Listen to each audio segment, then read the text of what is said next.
Hi ಎಲ್ಲೋ ನಮಸ್ತೆ ಸ್ನೇಹಿತರೆ, ಎಲ್ರಿಗೂ ಕೂಡ ಮತ್ತೊಮ್ಮೆ ನಿಮ್ಮ ಯೂಟ್ಯೂಬ್ ಚಾನಲ್ಗೆ ಪ್ರೀತಿಯ ಸ್ವಾಗತ. ಈಗೇನು ನೋಡ್ತಾ ಇದ್ದೀರಾ ನೀವು, ಇದು ಕೇಸ್ ಇನ್ಫಾರ್ಮೇಷನು. ಇದು WP ಹಾಕಿರುವಂಥದ್ದು, ಅಂದರೆ KPSC ಕಡೆಯಿಂದ ಈಗ ಮೇಲ್ಮನವಿಯನ್ನು ಹೈಕೋರ್ಟ್ಗೆ ಸಲ್ಲಿಸಿರುವಂಥದ್ದು. ಯಾವುದ್ರ ಬಗ್ಗೆ ಅಂತಂದರೆ, ನಿಮಗೆ ಗೊತ್ತಿದೆ 56% ರಿಸರ್ವೇಷನ್ ವಿಷಯವಾಗಿ KAT ಒಂದು ಆದೇಶವನ್ನು ನೀಡಿರುವಂಥದ್ದು.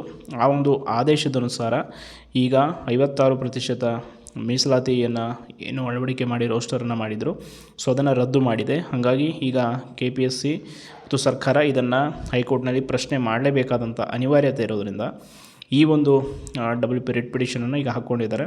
ಸೊ ತುಂಬ ಜನ ಬೆಳಗ್ಗೆ ಕೇಳ್ತಾ ಇದ್ರು ಕೇಸ್ ನಂಬರ್ ಏನು ಅಂತ. ಇಲ್ಲಿ ನೋಡ್ತಾ ಇರ್ಬೋದು, ಮೇಲಿದೆ 18/295/2025 ಇದು ಕೇಸ್ ನಂಬರು. ಸೊ ಇಲ್ಲಿ the state of Karnataka petitioner respondent ಯಾರು ಅಂತಂದರೆ ಮಧು BN ಅಂತೇಳಿ ನಿಮ್ಗೆ ಗೊತ್ತೇ ಇದೆ ಅಭ್ಯರ್ಥಿ. ಆ್ಯಂಡ್ ಅದರ ಜೊತೆ the state of Karnataka and represented by the chief secretary of Vikas Soudha, chief secretary ಅವರನ್ನು ಕೂಡ, and principal secretary of government.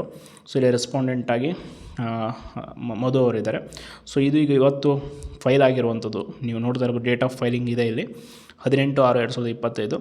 ಇನ್ನೂ ಕೇಸ್ ಹಿಯರಿಂಗ್ ಯಾವಾಗ ಅನ್ನೋದ್ರ ಬಗ್ಗೆ ಮಾಹಿತಿ ಇಲ್ಲ, ಬಿಕಾಸ್ ಇವತ್ತು ಫೈಲ್ ಆಗಿರೋದ್ರಿಂದ ಇನ್ನೂ ಇದ್ರ ಬಗ್ಗೆ ಸ್ಟೇಟಸ್ ಇಲ್ಲಿ ಮೇಲೆ ನೋಡ್ತಾ ಇರ್ಬೋದು ನೀವು, ಪೆಂಡಿಂಗ್ ಅಂತ ತೋರಿಸ್ತಾ ಇದೆ.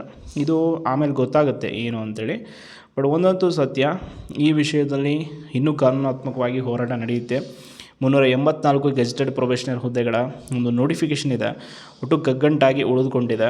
ಇನ್ನೊಂದು ವಿಷಯ ಹೇಳಬೇಕು ಅಂತಂದರೆ, ತುಂಬ ಜನ ಕೇಳ್ತಾ ಇರ್ತಾರೆ ಕೇಸ್ ಏನಾಯಿತು, ನೆಕ್ಸ್ಟ್ ಏನಾಯಿತು ಅಂತ. ನೀವು ಕೂಡ ತುಂಬ ವೆಲ್ ನಾಲೆಜ್ ಇರ್ತೀರ. ಏನು ಮಾಡಿ, ನೀವು ಕೋರ್ಟ್ ಸರ್ವಿಸ್ ಆ್ಯಪ್ ಇದೆ, ಅದನ್ನು ಹಾಕ್ಕೊಳ್ಳಿ. ಸೊ ಅದರಲ್ಲಿ ಇಲ್ಲಿ ಏನು ಕೇಸ್ ನಂಬರ್ ಇದೆ, ಸೊ ಇದ್ರ ಮೂಲಕ ನೀವು ಈಸಿಯಾಗಿ ಕೇಸ್ದು ಏನು ಸ್ಟೇಟಸ್ ಇದೆ ಅನ್ನೋದು ಚೆಕ್ ಮಾಡ್ಕೊಳ್ಬೋದು.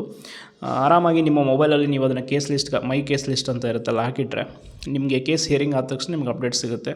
ಸೊ ದಯವಿಟ್ಟು ಯಾರಿಗೆ ಅದರ ಬಗ್ಗೆ ಮಾಹಿತಿ ಇಲ್ಲ, ನಾನು ಬೇಕಾದ್ರೆ ನೆಕ್ಸ್ಟ್ ವೀಡಿಯೋದಲ್ಲಿ ನಿಮ್ಗೆ ತೋರಿಸ್ಕೊಡ್ತೀನಿ ಹೇಗೆ ಅದನ್ನ ಕೇಸ್ ಸ್ಟೇಟಸ್ ಚೆಕ್ ಮಾಡೋದು ಅಂತ. ಸ್ವಲ್ಪ ಮಾಹಿತಿಯನ್ನು ಪಡ್ಕೊಳ್ಳಿ, ಬಿಕಾಸ್ ಇದು ಒಂದು ಇಂಪಾರ್ಟೆಂಟ್ ಗೆಜೆಟೆಡ್ ಪ್ರೊಬೇಷನರ್ ಹುದ್ದೆಗಳ ಕೇಸ್ ಆಗಿರೋದ್ರಿಂದ ಸ್ವಲ್ಪ ನೀವು ಅದನ್ನು ಗಮನ ಹರಿಸಿ.